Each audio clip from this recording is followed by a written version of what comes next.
Coming up on Philosophy Talk. Philosophers often speculate about possible worlds, ways that things could be. But some of them also believe in impossible worlds, ways that things couldn't be. Alice laughed. There's no use trying, she said. One can't believe in possible things. I dare say you haven't had much practice, said the Queen. When I was your age, I always did it for half an hour a day. Why, sometimes I've believed as many as 6 impossible things before breakfast.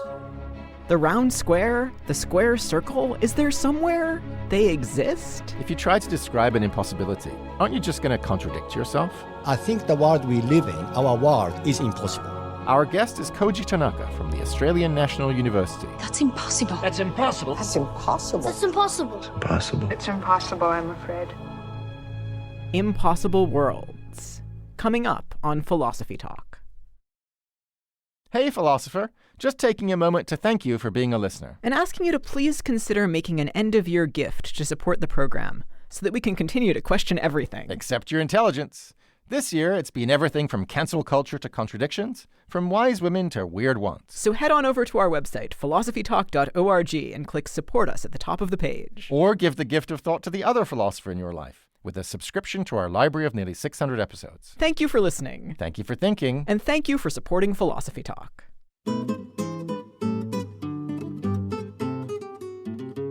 Could there be such a thing as an impossible world? If there were, could we even imagine it? Would contradictions suddenly become true? Welcome to Philosophy Talk, the program that questions everything. Except your intelligence. I'm Josh Landy. And I'm Ray Briggs. We're coming to you from the studios of KALW San Francisco Bay Area. Continuing conversations that begin at Philosopher's Corner on the Stanford campus, where Ray teaches philosophy and I direct the Philosophy and Literature Initiative. Today, we're thinking about impossible worlds. Impossible worlds. You know, that always seemed like a contradiction in terms to me. I totally get it about possible worlds. Like, there's a world out there where I teach philosophy and you teach French. Ah, oui. C'est ça, exactement. But okay, that's possible worlds, right? Surely there isn't a world in which you do teach French and you don't teach French. That's impossible. Well, wait, you accept that there's, a possible world where I have 3 heads, right? Oh, okay, yeah. Well, that's already pretty weird. Why not also think there's a world where I both do teach French and don't teach French? Well, the problem isn't that it's weird. It's that it's contradictory. It violates the laws of logic. So that world can't exist. Wait. According to that impossible world, contradictions are true. That's why it's impossible. I said that contradictions are true in impossible world. I don't think they're true in real life. Oh, you're breaking my brain here, Ray. If something is contradictory, how can it be true anywhere? I mean, you can't be older than your mother, wherever you are, even if you move to Mars. But impossible worlds aren't places you can visit. They're more like stories. And stories can contradict themselves. Okay, now you're moving to my terrain. I love stories, and I love contradictory stories. One of my favorite examples is the Sherlock Holmes stories, where Watson sometimes has a war wound on his leg and sometimes doesn't. I love that. So if you love that, why don't you love impossible worlds? You've just given an example of one. The world of Conan Doyle's fiction. It's here, it's impossible, get used to it. But the thing is, there's no world of Conan Doyle's fiction. There are just multiple possible worlds that Conan Doyle kind of confused with each other. He just forgot that he originally gave Watson a war wound in his shoulder instead of his leg. Okay, maybe that works for the Sherlock Holmes stories, but you can also tell stories that are inconsistent on purpose. Just think about those fantastic drawings by M.C. Escher, like the one where people keep going up and up and up a staircase and then they end up exactly where they started. That's one of my favorite pictures ever. But again, I'm not sure it depicts an impossible world. I mean, couldn't we say it's 2 possible worlds sandwiched together? Like, if you cover up either half of the picture, all you see is people going up. It's only when you put those 2 halves together that they don't make sense. Yeah, Josh, you can get a possible world if you cover up half the picture. But the point is to look at the whole picture. That's where there's an impossible world. Besides, not all impossible fictions are so easy to separate into parts like that. Just think about Tamar Gendler's Tower of Goldbach story. Oh, right. That's the one about God punishing mathematicians when they prove that every even number is the sum of two primes. God makes it so that 12 is suddenly no longer the sum of 5 plus 7. Right, but he offers to relent if the mathematicians can find 12 virtuous people. And they manage to find 5 from one village and 7 from another, but they can't put them together to make 12. It's so good. It's such a great story. But I regret to say, Ray, I don't think it proves your point. The fact is, I can't imagine that world. I can't imagine the world of the Tower of Goldbach, a world where 5 plus 7 is not equal to 12. In fact, that's one reason I love the story so much. Well, maybe our guest will help you to imagine it. It's Koji Tanaka, a philosopher of logic from the Australian National University. In the meantime, we sent our roving philosophical reporter, Holly J. McDeed, to think about the impossible worlds of patients with dementia. She files this report. Last I can see the purpose of my life, Bartleby, and I'm content. In Herman Melville's short story, Bartleby, we meet a clerk who one day refuses to do any new tasks. He says repeatedly, "I would prefer not to." My mission in this world, Bartleby, is to provide you with office space for as long as you may choose to remain. Fiction has the luxury to play with reality. Dasha Kipper, a clinical psychologist, says the hapless narrator and his desperate and futile efforts remind her of caregiving for patients with dementia. Instinctually, viscerally, I always thought, my mind would always flash on some of the literature that I read that I think that really captured the absurdity and the banality of being a caregiver. Kipper says caregivers are navigating these impossible worlds where they can't count on memory, logic, or continuity. She writes about that in her book, Travelers to Unimaginable Lands, Stories of Dementia, the Caregiver, and the Human Brain. It's almost like a philosophical thought experiment because everything that the human mind needs that make it possible for us to sustain human relationships is now slowly being taken away by this disease. And she's seen how this plays out. When Kipper was 25, she moved in to care for a 98-year-old Holocaust survivor in the first stages of Alzheimer's disease. What really struck me as I was taking care of him was how much my own brain was kind of unraveling. Kipper also watched how the man's son would have the same argument with his dad over and over. I would see his son going into the, anger, argument, guilt, anger, argument, guilt. Even knowing about his father's disease, the son would return to the familiar routine and the same family dynamics. In Franz Kafka's The Metamorphosis, the family also falls back to their usual ways in spite of the main character Gregor's pretty dramatic transformation. Gregor Samsa awoke one morning to discover that he had been transformed into a giant cockroach. On the one hand, everything changed when their son transformed into a bug, and on the other hand, absolutely nothing changed. And I found that to be so emblematic of families with dementia. In another example from Kipper's book, a husband begins to think that at certain moments his wife Elizabeth is no longer his wife, but an intruder. She would say, "No, I'm your wife." She'd give him all this evidence, and he would throw her out of the house. He'd become very hostile and defensive. And Elizabeth was really ashamed later on to say how long it took her to stop arguing.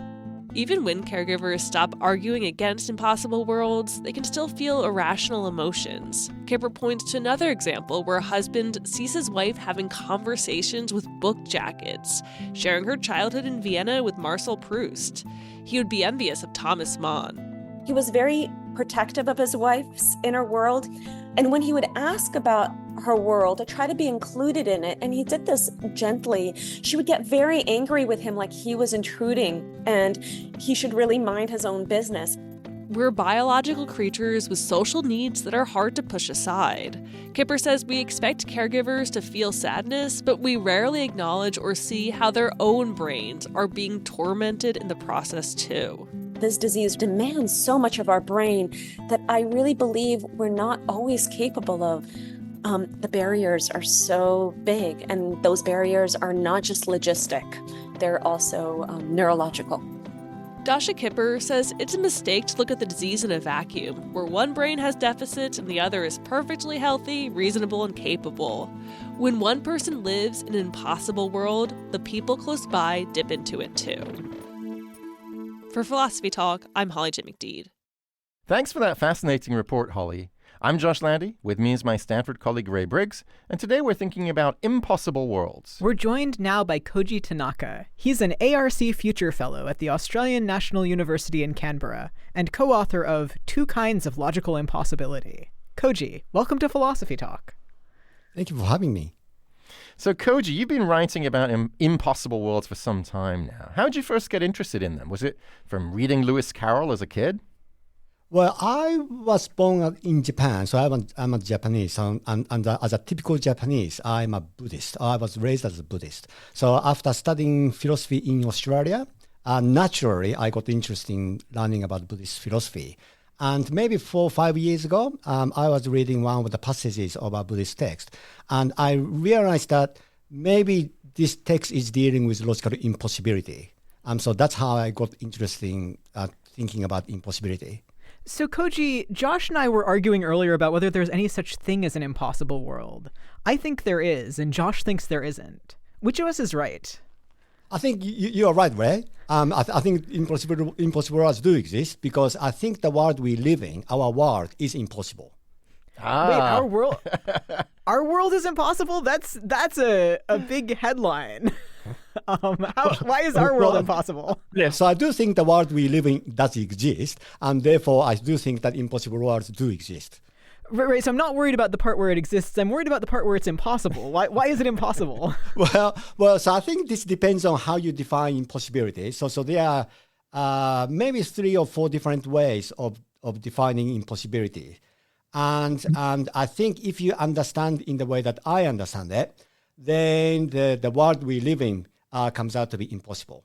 So what is your understanding of impossible? So the way that I understand impossibility is that if you think about, just to give you a simple picture of what a world is, let's say a world consists of facts. They just simply basically represent, they tell you what happens at the world. And then there are laws, and the laws tell you what have to happen at the world. So, okay, so like a fact would be like, I'm talking to Koji right now about impossible worlds. That's right, yeah, things which are true in the world or at the world. And a law would be like, if I talk to Koji and I press the right buttons on the radio soundboard, then the broadcast will go out to all of our listeners. That's right, yeah, that's right, yeah, yeah. Or if you drop a pen in midair, it's ought to drop to the floor, or something of that kind. So a law essentially tells you what ought to happen, and facts, I guess, are the things which do happen. And I understand the impossibility to be a discrepancy between the two. So the facts somehow basically disobey what ought to happen. And I understand the impossibility to be this discrepancy between the two. So impossible worlds are kind of worlds with law breaking in them, is that right? That's right, yes. And I do think that the world that we live in is a world like that. It's a renegade world. But as I understand it, there are these different kinds of impossibility, right? Physical impossibility, an animal that talks. Metaphysical impossibility, something like time travel maybe. And then logical impossibility, where it's the kind of thing Ray and I were talking about earlier, the Tower of Goldbach, 7 + 5 = 12 and doesn't equal 12. Which is the one we should focus on for the purposes of our conversation? So in the literature on impossible worlds, people do focus on logical impossibility, but the way I understand impossibility can be generalized.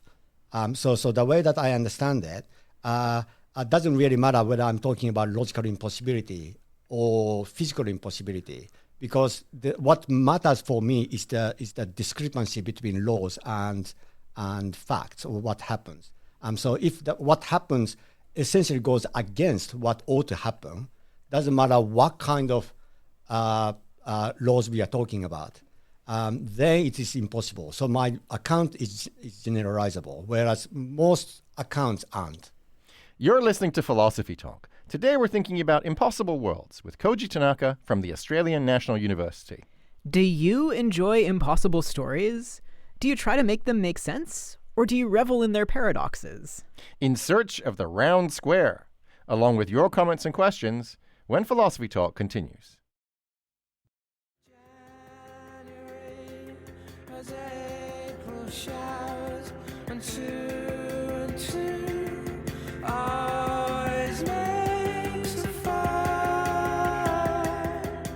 Is it really impossible for there to be a world where 2 + 2 = 5? I'm Josh Landy, and this is Philosophy Talk, the program that questions everything. Accept your intelligence.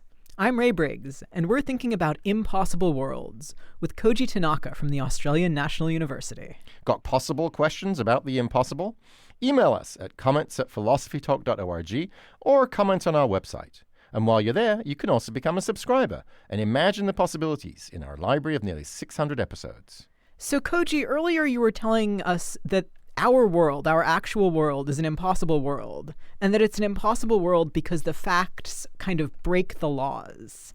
What are the law-breaking facts that you'd like to point us to? So I do believe in true contradictions, and that means that the world we live in do contain contradictions. And so, for example, the sentence like what is called the liar sentence, which says that this very sentence that I'm uttering is not true. And I do think that sentences like that are both true and false. So I do think that they are contradictions. Or our movements do realize contradictory states. Now, I don't have any new arguments to show that they are contradictory. But what I do think is that what this entails is that the world we live in is impossible. I love that. I mean, maybe it's because I'm a literature guy, but I love the idea that we're already living in an impossible world. I mean, I feel like Borges said it best. He said, you know, we, the collective, have dreamt the world, but we've allowed there to be in it crevices of unreason which tell us it's false. And yet he points to Zeno's paradoxes.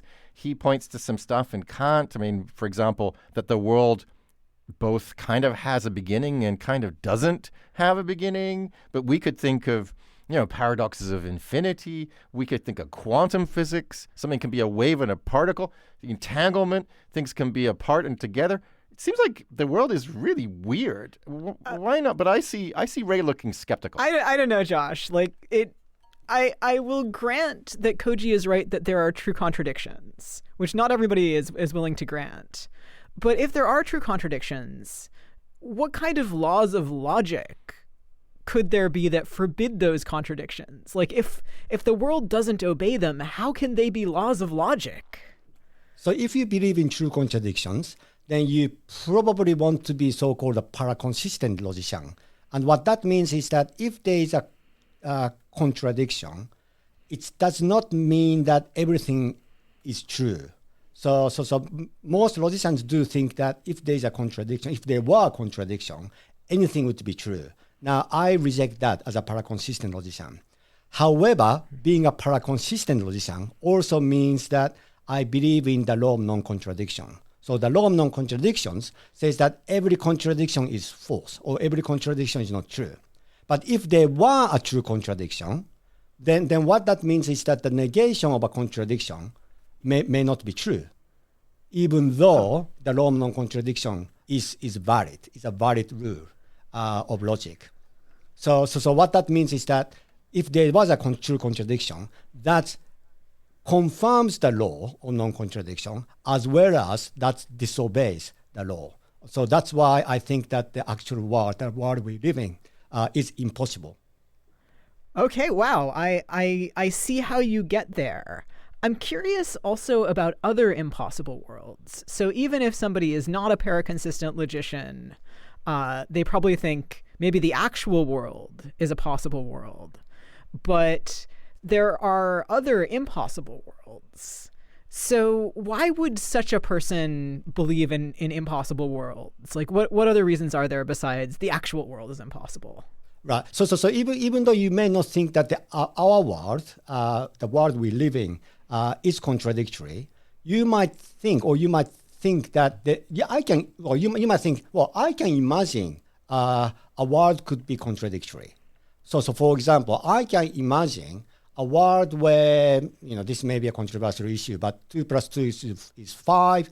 At the same time, it is 4 as well. or you might think of a fictional world where something like that was the case. And then, depending on what laws of logic you have in mind, that the contradictory fact, may disobey the law that are operating at the world. So if you can imagine a world like that, then, and according to my account, that is an impossible world.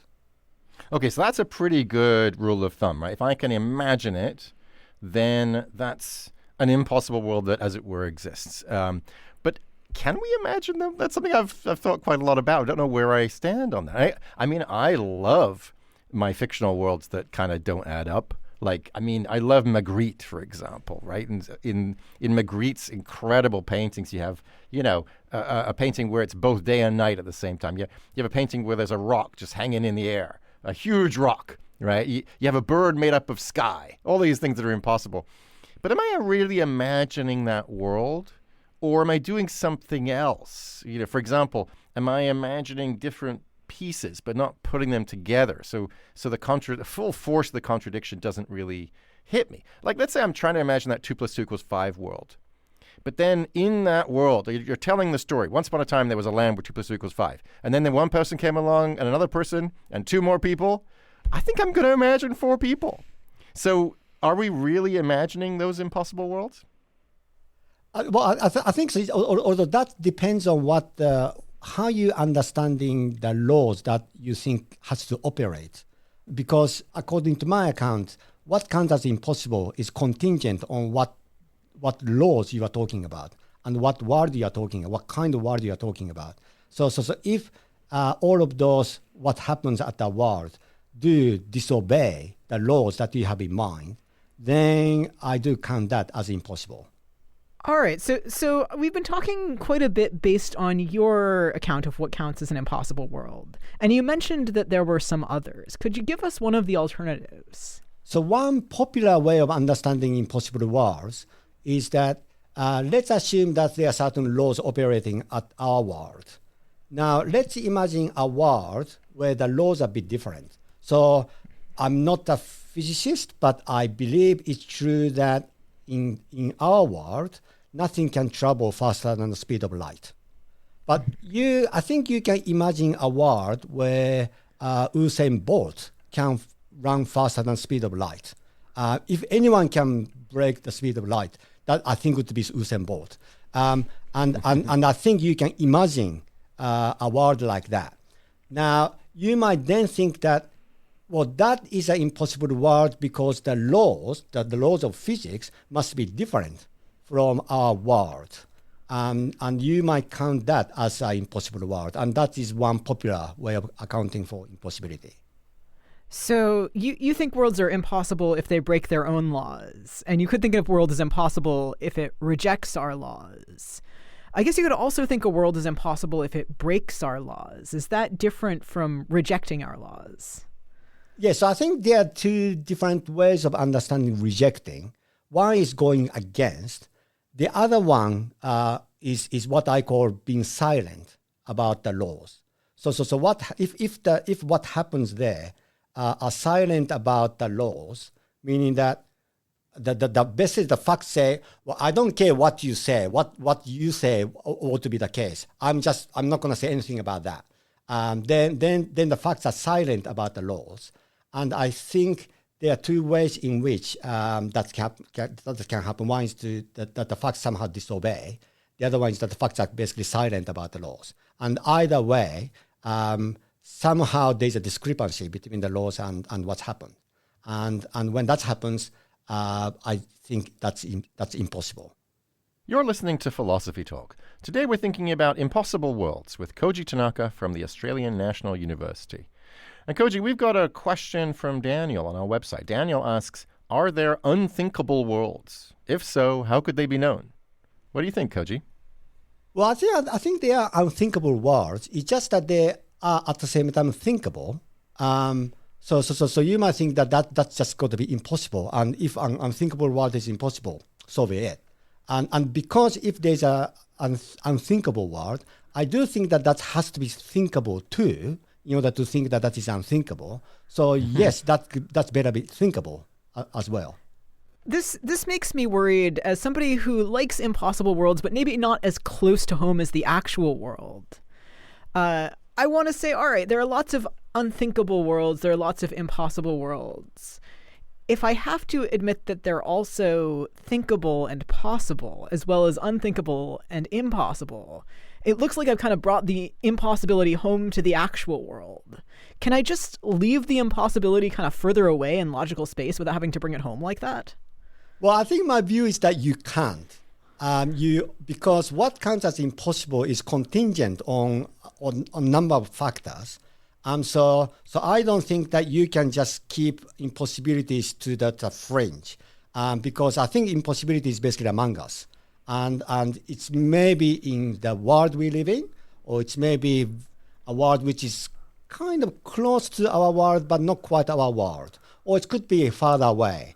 But I don't think you can quarantine impossibility to the fringe of this space of possibilities and impossibilities. We've been talking quite a bit about impossible worlds that are impossible because they violate laws of physics, or they violate laws of mathematics. 2 + 2 = 5, for example. But, some of my favorites are ones that violate, if you want, the laws of fiction, or the, laws of ontological levels. And the kind of thing I'm talking about are fictions that break the fourth wall. Fictions where you have characters saying, hey, I'm a fictional character. I mean, one of my favorites is Flann O'Brien's novel At Swim Two Birds, where the characters rebel against their author and drug him so that they can go about their lives undisturbed.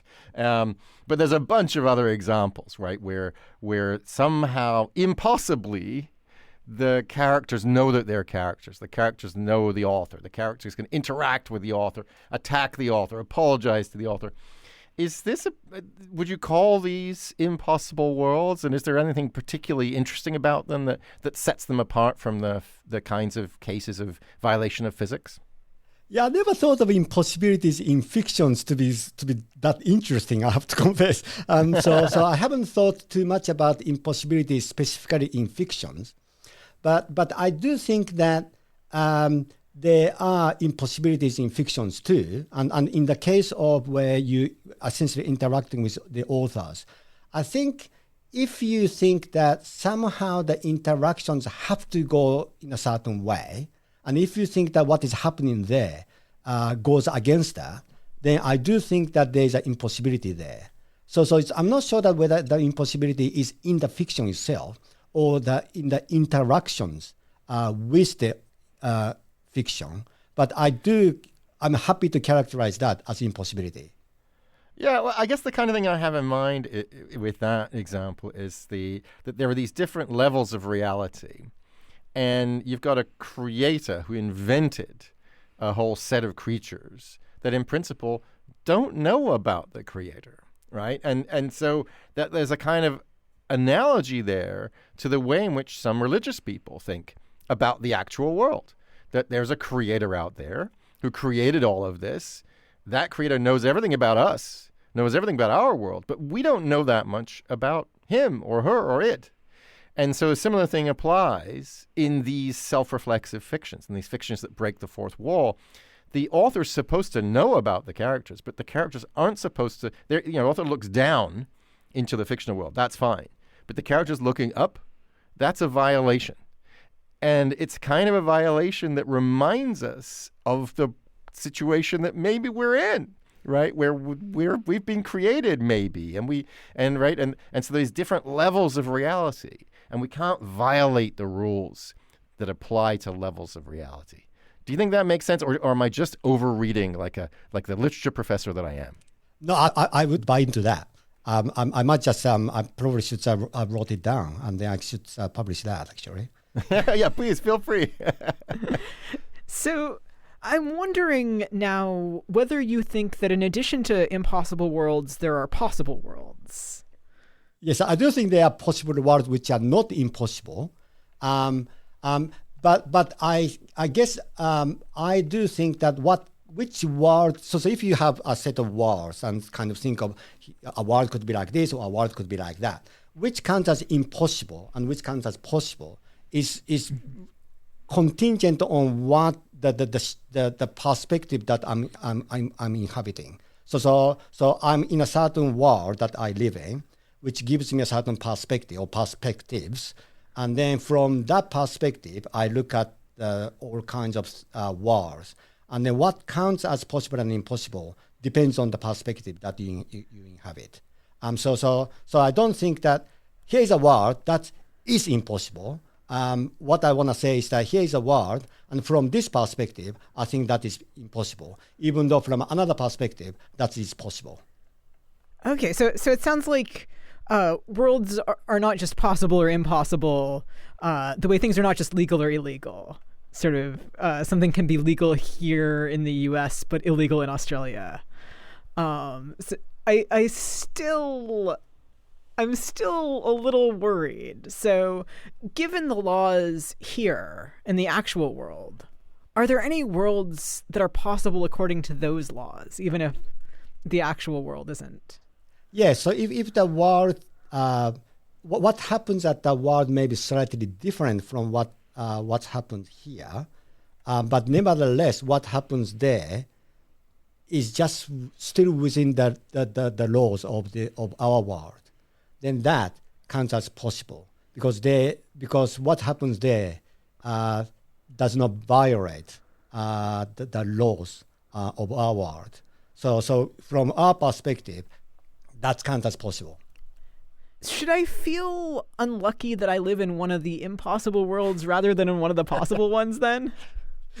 Well, I don't know whether we are lucky or unlucky. That's, I think, depends on the perspective. I think that I do think that we are lucky that we live in an impossible world, but that's, I think, personal taste, I think. Yeah. I know that one of the worries that people have about impossibility is the worry that sort of, all bets are off. Right, anything goes. If you're allowing impossibility, if you're allowing the laws of physics or any kind of the laws of logic, any kinds of laws to be violated now and again, well, what can you know? What can you predict? Anything can go. Is that right, or is that kind of an overreaction? Is that too strong a worry? So a lot of people do think that a world like that is impossible, and a lot of people do think that that's the paradigmatic impossible world. I do recognize that that's maybe impossible, but I reject the view that that is impossible because there may be a law which allows you to be like that. And as a matter of fact, there is the most venerable system of logic called classical logic, which I think most logicians do believe in. According to that, a contradiction entails everything. So a world like that where anything is true better be possible according to classical laws of logic. So I think whether that's counted as possible or impossible, I think that depends on the laws. But if everything is true, how do I distinguish between sort of the stuff that I'm allowed to assert and believe and the stuff that I'm not allowed to assert and believe? Like, I usually think there's a kind of interesting difference between the sky is blue and down is up. But if they're both just equally true and equally false, isn't that a disaster? Well, I think it's really weird. It's a very strange world, but I don't think that's impossible. It's just that it's a bit hard to have a life in that kind of world. That's probably true, but that does not make it impossible. Yeah, I just don't want to buy a house there. You're listening to Philosophy Talk. Today we're thinking about impossible worlds with Koji Tanaka from the Australian National University. Should we spend more time pondering the impossible? Would it make us more open-minded? Or would we just lose our grip on reality? Impossibility, imagination, and improvement. Plus commentary from Ian Scholes, the 60-second philosopher, when Philosophy Talk continues.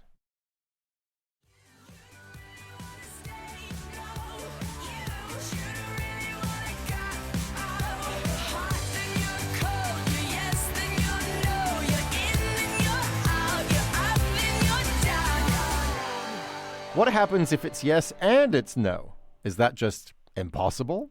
I'm Josh Landy, and this is Philosophy Talk, the program that questions everything. Except your intelligence. I'm Ray Briggs. Our guest is Koji Tanaka from the Australian National University, and we're thinking about impossible worlds. Koji, all of this is really fun to think about, but is it just fun, or are there some real-life benefits from thinking about impossible worlds? So I think the answer is yes. May not be impossibility as such, but thinking through impossibility and what the impossibility means, I think does have a real life benefit. So I think what seems to happen in the world right now is that we are politically completely polarized, and we just can't even have a debate about anything because everyone is essentially asserting their value. But one way to argue against someone else's view is to say that if your view were right, then all of this absurdity happens, or all of this impossibility happens. So you might think that if your view of impossibility is right, then all of this impossibility must be the case as well. But in order to do that, you can't just treat when you say if your view of impossibility were true, you can't just assert that as an impossibility claim. If you want me to come along with you, because if you just say that, oh, that's just impossible, I'm not going to talk to you about it, which is what happens now. But what you have to be able to do is that, okay, there might be something interesting about this, meaning that there might be some possibility involved in it. It's just that when you come down to it, there's impossibility involved. What that means is that you can't just say that your view is impossible from the beginning. So I think that according to my view, what counts as possible and impossible is completely relativized. It's completely contingent on our situation. So you have to be able to understand where you are coming from, meaning that you can't simply say that your view is impossible. You use a redescription of your view as a claim that is impossible. You have to somehow take that as somehow impossible. Then you can derive impossibility. Then that's the way you can at least have a dialogue. So I think thinking through impossibility is very important. So this feels related to some debates that I've heard philosophers have about how do you reason from a supposition.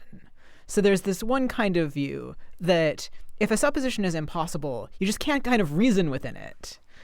You just, once you suppose an impossibility, okay, everything's true, we're done. And it sounds like you think that's kind of not very politically helpful, but maybe not also very philosophically helpful.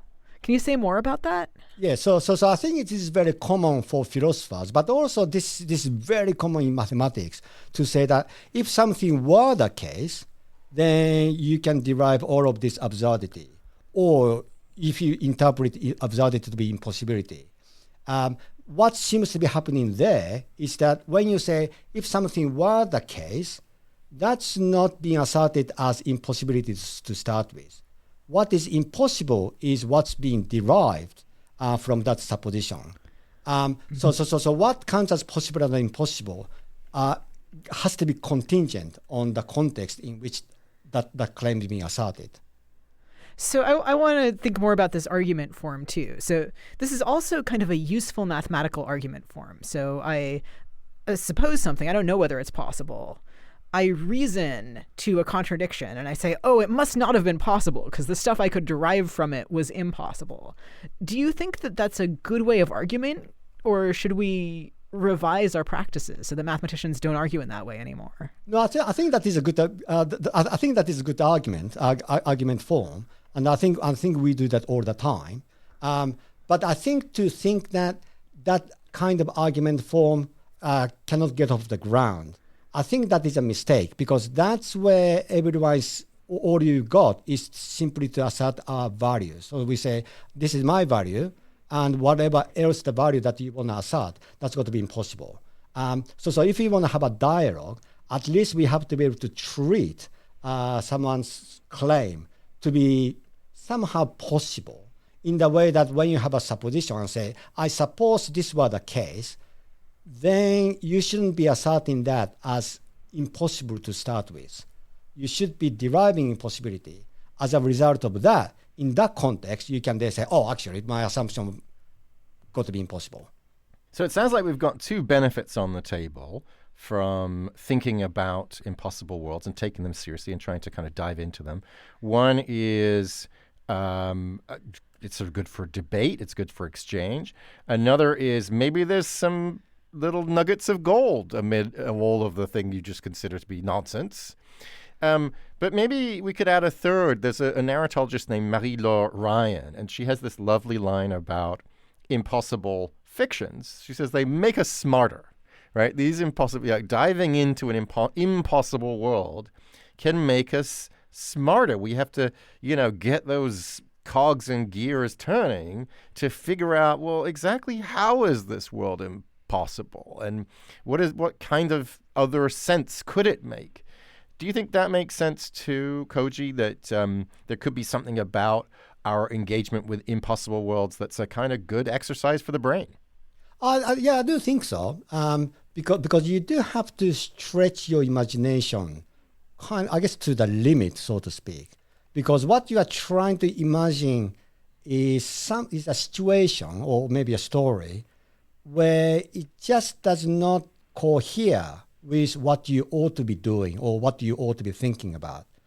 So to go beyond that, I'm not sure that whether I'm good at doing it, but I think to go beyond that, I think is a really good intellectual exercise. So, Koji, way back at the beginning of the show, you mentioned that it was a Buddhist text that first got you interested in impossibility and impossible worlds. Can you tell us more about that text and what it said? So the text is called Mula Majjhima Kakarika, and the author is Nagarjuna.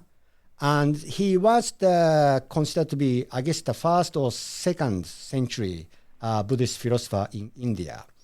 And there's a famous, I guess I'm not sure that the particular passage as such, but he's famous for the kind of argumentation that he seems to be putting forward. So the way that he argues is that he has four assumptions and say the world could be either this, or that. And what he does is that none of the above, or none of them is the case. Now, there is a debate as to whether he is deriving a conclusion after rejecting all four. But some people do think that he is deriving a conclusion. What that means is that the conclusion has to be logically possible. But that conclusion has to be impossible in terms of how the reality must be. So that's how I started thinking about impossibility. So he thinks there are four possibilities. They're the only four possibilities, and none of them are true. What are the four possibilities?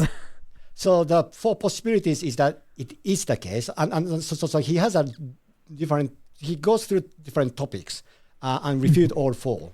But the forms of those four possibilities are that it is this, or for example, everything is caused by self, for example, or everything is caused by something else.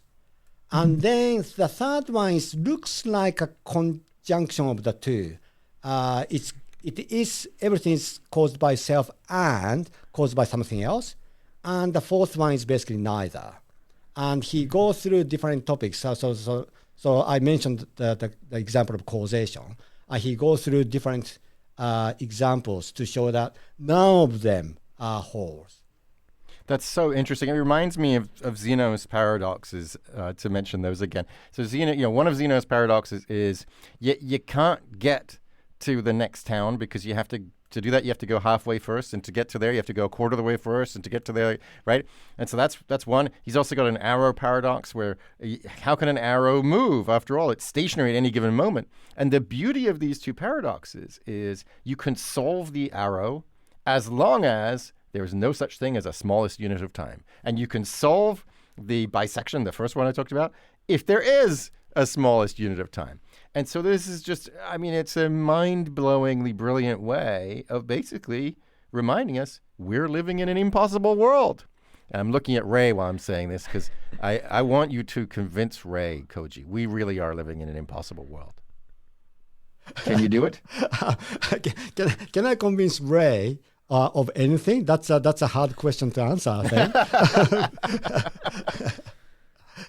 Do you have any more arguments to throw at us to convince skeptics that we really are the world we're living in right now, the real world is in fact impossible? Well, I'm not sure that whether I have a knockdown argument, but think of a possibility where whatever the laws that you think are operating in our world, you are wrong about that. So that means that you should be able to think about what our world is like, but slightly different laws. Now you might think that, okay, I may have to accept that the world we live in maybe paraconsistent, where no contradictions entails everything, or something of that kind. Now, and if you can accept that, then I think you should be able to accept that, okay, maybe our world is impossible. Well, Koji, it has been impossibly great talking to you today. Thank you so much for joining us.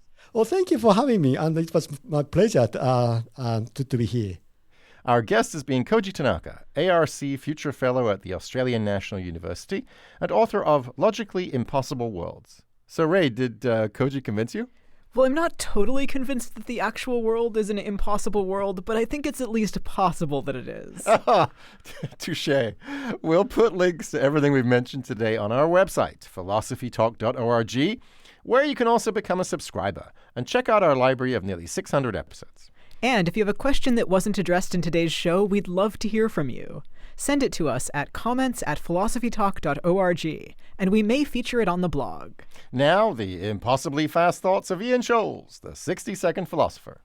Ian Scholes, I don't know about impossible world, but we probably live in a possible world, deemed, in fact, the best of all possible worlds by Gottfried Leibniz in the wake of coining the word theodicy, meaning justice for God. Give God a break regarding creation. I mean, come on, can you do better? And this is an offshoot of Leibniz's monadology, a kind of precursor to quantum physics. Monads are the immaterial building blocks of everything, from sunlight to dinosaurs. They're like metaphysical Legos in that they can only be put together per instructions intuited by fellow monads. You can't turn a Lego Star Wars kit into a Lego Godzilla, and monads that make humans don't make chairs.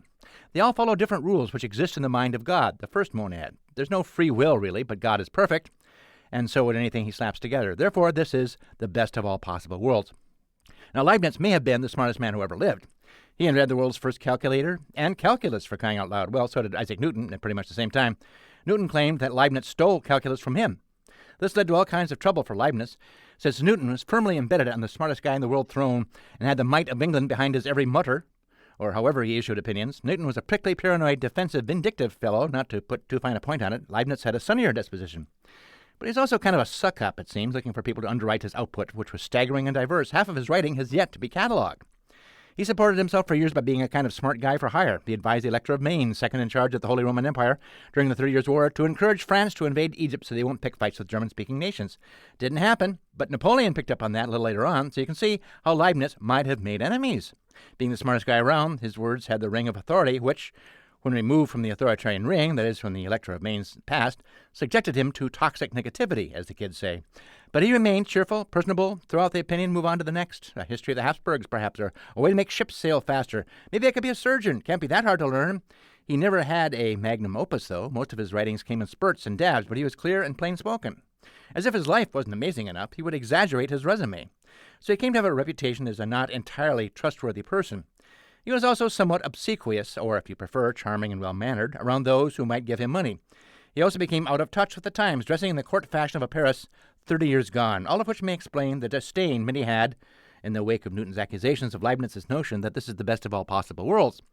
Voltaire drew Leibniz's Pangloss and Candide, the optimist who winds up feeling okay about rotting from syphilis because syphilis may have been brought to Europe by Columbus, but he also brought us chocolate.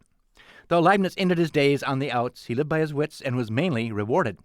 But if Voltaire is right, it might not be the best world for everybody, or for us in general, or even me in particular. What with bad knees and stiff necks, not to mention serial killers and crypto, it's pretty slim pickings in the perfect world department, but come on, let it go. All possibilities are here in a whirl of becoming. This isn't a utopia, but it is a playland of God's devising, extrapolated from math and speculation. Maybe Leibniz was talking about monads themselves, for whom the world is always perfect, really, like a model kit fully assembled with all the parts still there. And who's got the instruction booklet? Monads, man. I tell you, they got it made. I gotta go.